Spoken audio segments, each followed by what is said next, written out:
अब आरती का तो सब जाने लगे हैं। तेरी मंद मंद मुस्कानिया पे हो, तेरी मंद मंद मुस्कानिया पे बलिहार राघव जी हो, बलिहार राघव जी हो। तेरे मंद मंद मुस्कानिया पे, तेरे मंद मंद मुस्कानिया पे बलिहार राघव जी, बलिहार राघव जी हो। तेरे मंद मंद मुस्कानिया पे, तेरे मंद मंद मुस्कानिया पे बलिहार राघव जी, बलिहार राघव जी।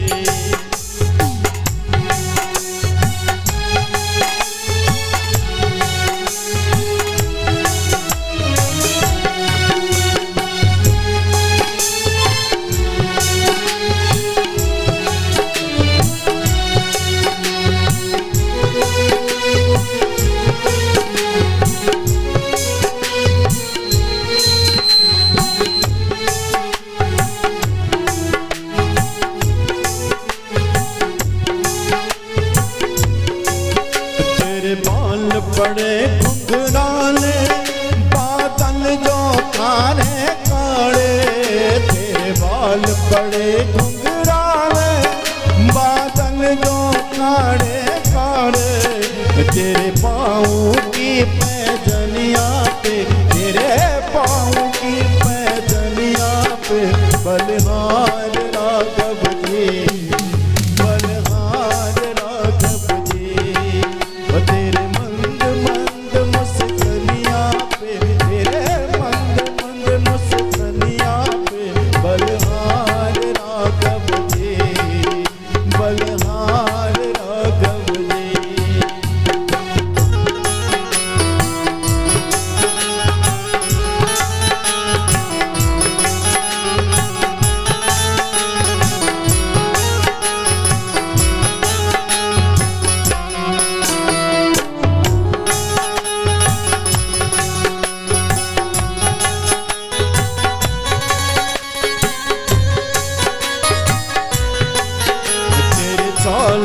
जब मतवाणी लगती है प्यारी प्यारी, तेरे ताल अजब मतवाणी लगती है प्यारी प्यारी। तेरे पायल की झनकार पे, तेरे पायल की झनकार पे बलिहार राघव जी, बलिहार राघव जी। तेरे मंद मंद मुस्कानिया पे, तेरे मंद मंद मुस्कानिया पे बलिहार राघव जी, बलिहार राघव जी।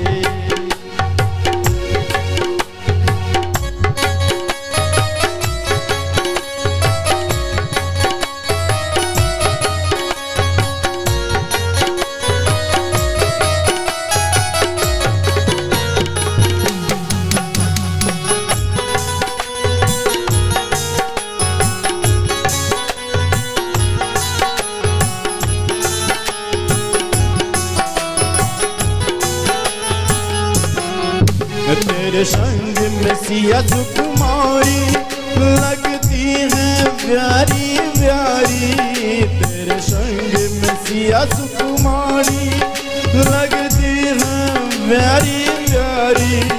इसे जुगल जोड़ी पड़ जाऊं मैं, इसे जुगल जोड़ी पड़ जाऊं मैं बलिहार राघव जी, बलिहार राघव जी। तेरे मंद मंद मुस्कानिया पे, तेरे मंद मंद मुस्कानिया पे बलिहार राघव जी, बलिहार राघव जी, बलिहार राघव जी, बलिहार राघव जी। भगवान की जय हो। आज की ब्रह्मानंद की, जय। आज की समैया की, स्थान पुरुष की, जय। निर्माण पुरुष की जय। जय जय श्री सीताराम। श्रीमद् भागवत महापुराण की श्री सीतारामाभ्याम नमः। श्री राम भद्राय नमः। श्री श्री रामचंद्राय नमः। सोदेव घृत कपूरम प्रतम प्रसप्तम कर्तम आतितक्यकुम देव देवस्य संग्रामध्यापितम। चलिए अब आप लोग आरती में भाग लेकर के प्रसाद ग्रहण करेंगे, फिर अपने अपने क्या हुआ कि कहीं गया है क्या? बुलाइए महाराज जी, हुलास बाबा आइए मंदिर में आरती। श्री भागवत भगवान की है आरती। देखिए आप लोग अगर ऊपर आना चाहते हो तो कमरा थोड़ा साइड हो जाना, कमरा झपा जाता है ना। या नहीं तो भगवान की भजन तो कहीं से भी हो सकता है, कोई बात नहीं। फिर आप लोग को दिल नहीं दुखाऊंगा, आप लोग का जहाँ इच्छा है वहीं आ जाओ, लेकिन थोड़ा कमरा से आके चलो मंदिर, चलो मंदिर आरती लगाओ। ये कल तक आप लोग रामायण की आरती में थे, अब आप आज भागवत भगवान की आरती में भाग ले रहे हैं और आज से भागवत भगवान का ही आरती चलेंगे। श्री भागवत भगवान की है आरती, पापियों को पाप से है तारते। श्री भागवत भगवान की है आरती, पापियों को पाप से है तारते।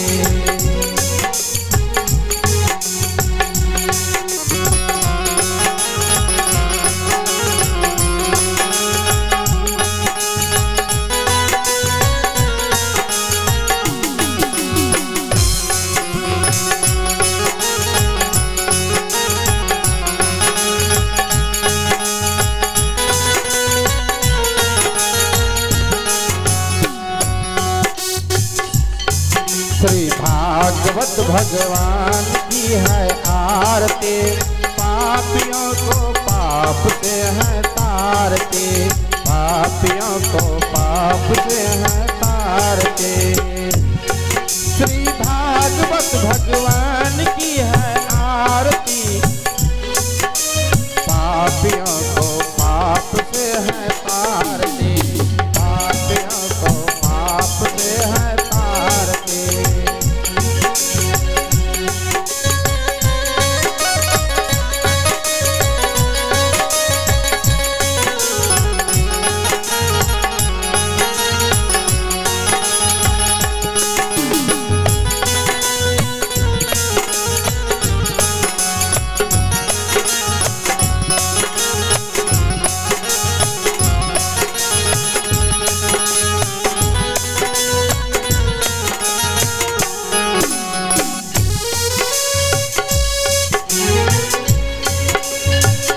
ग्रंथ ये मुक्ति पंथ ये पंचम वेद निराला। अमर ग्रंथ ये मुक्ति पंथ ये पंचम वेद निराला। पंचम वेद निराला।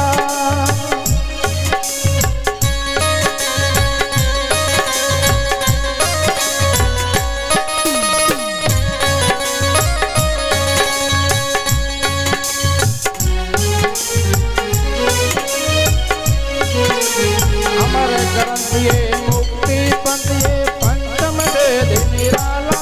ये पंचम वेद निराला। ज्योति जगाने वाला, हरि नाम सुनाने वाला। हरि नाम यही, हरि धाम यही, हरि नाम यही, हरि धाम यही। जग की मंगल की है आरती, पापियों को पाप से है तारते। पापियों को पाप से है तारते।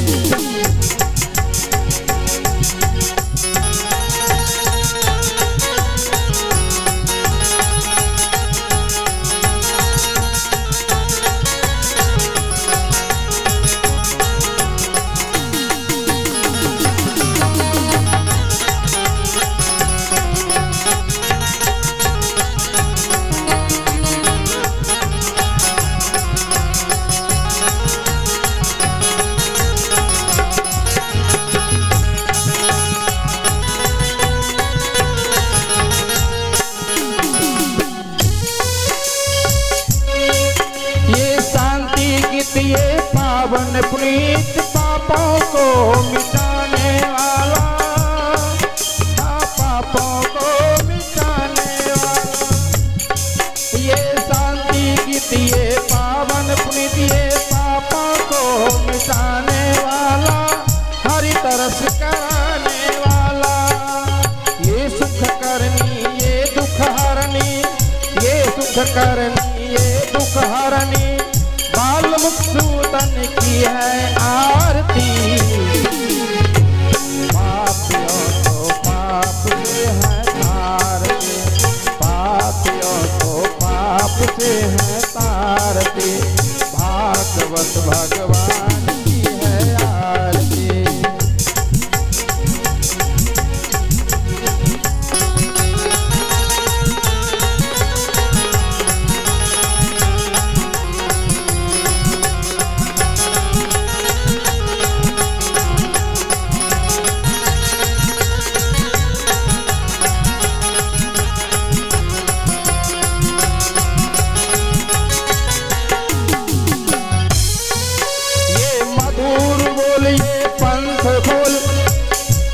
मधुर बोलिए जग पंथ खोल, सतमार्ग दिखलाने वाला, ये बिगड़ी को बनाने वाला।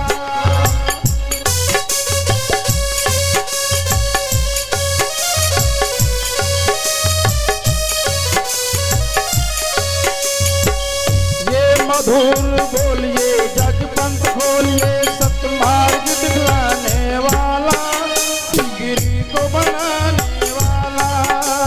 श्री राम यही घन श्याम यही, श्री राम यही घन श्याम यही, प्रभु की महिमा की है आरती।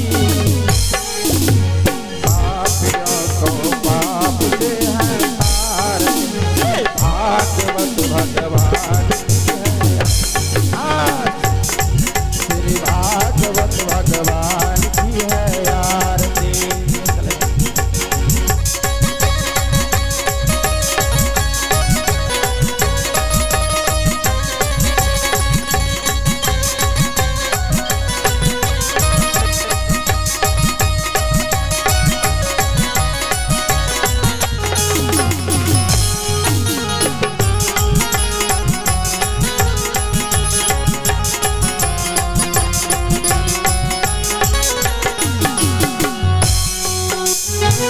बोल भक्त वत्सल भगवान की जय, आनंद कंद भगवान की जय। जय जय श्री सीताराम।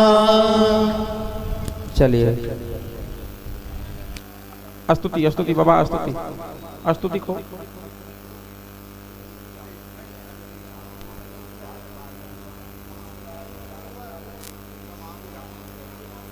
हेलो आ जाने